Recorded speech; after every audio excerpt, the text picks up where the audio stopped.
गौरी के पास आ गई है एक अनोखी शक्ति, जिसके द्वारा वो बहुत सारी चीज़ें जो हैं, जो सवाल उसके मन में उठ रहे थे, उन सब को आसानी से जान सकती है। तो कौन सी अनोखी शक्ति है वो मैं आपको बताती हूँ। और ये मैंने आपको काफ़ी पहले बताया था कि गौरी को एक फ़ोटो के पास से एक अंगूठी मिली थी, जो कि बहुत ही रेयर सी लग रही थी देखने में, और वो अंगूठी गौरी ने अपने दुपट्टे से बांध ली थी।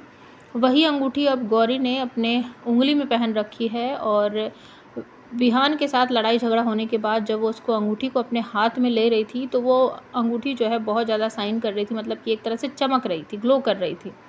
जब गौरी ने जो जो सामान फेंका था इधर उधर, उन सामानों को उठा रही थी, तो उसको ऐसा लग रहा था कि जब ये चीज़ खरीदी गई थी या इस चीज़ को बनाया गया था, मतलब कि वो पीछे समय में जाकर उस चीज़ के साथ कौन सी याद जुड़ी हुई है, वो उसको सुन सकती थी और उसको देख सकती थी। तो एक हेडफोन था, जो कि था अर्जुन का, जिसे गौरी ने फेंक के मारा था विहान को, जो कि टूट गया था। वो तो सारी चीज़ें जब उठा रही थी, हटा रही थी, तो जब वो उसको उठाती है तो अचानक से वो उसी समय में पहुंच जाती है और अपनी खुली आंखों से देखती है कि ये जो हेडफोन था वो विहान अपने भाई के लिए लाया था। और जो अर्जुन है वो उसे देखकर कहता है कि भैया आपको कैसे पता कि मुझे यही वाला चाहिए था। तो मतलब ये बात सुनकर गौरी बिल्कुल चौंक जाती है कि इस अंगूठी की वजह से ऐसा हो सकता है कि मैं बहुत सी चीज़ें जो मैंने मेरे सामने नहीं हुई, मैं उसको भी देख सकती हूँ और सुन सकती हूँ। तो इसी बात को पक्का करने के लिए कि ये अंगूठी में कुछ शक्ति है, तो वो एक फ़ोटो के पास जाती है और उस फ़ोटो को बहुत घूरती है और फिर सोचती है कि मैं एक बार इसको टच करके देखती हूँ।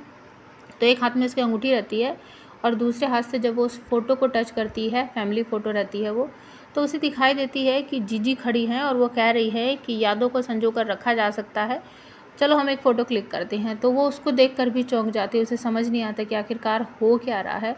और तभी वहाँ पर एक पंछी जो है, मतलब कि बर्ड टाइप की कुछ होती है जादुई सी, वो वहाँ उड़कर आती है। गौरी उसका पीछा करते करते एक कॉरिडोर में पहुंच जाती है, जहां पर एक पुराने टाइम की कोई पेंटिंग सी टंगी हुई है। वो उसको खड़े होकर देखती है, तब वो सोचती है कि ये अंगूठी जो है मुझे यहीं से मिली थी, तो हो सकता है कि ये सब कुछ इस अंगूठी की वजह से ही हो रहा हो। तो जो चीज़ें मैं जानना चाहती हूँ, जो इस घर के लोग मुझे नहीं बताना चाहते, आज भी बहुत सारी चीज़ें ऐसी हैं जो लोग मुझसे छुपा रहे हैं, तो हो सकता है मैं इस अंगूठी की वजह से वो सारी चीज़ें जो है फिर से देख सकूँ, सुन सकूँ, जान सकूँ। और विहान जो है वो एक सेकंड के लिए पता नहीं क्या हो जाते हैं, शायद मैं उसकी उस बात की तह तक भी जा सकती हूँ। तो ये अपडेट आपको कैसा लगा प्लीज़ कमेंट करके ज़रूर बताएं।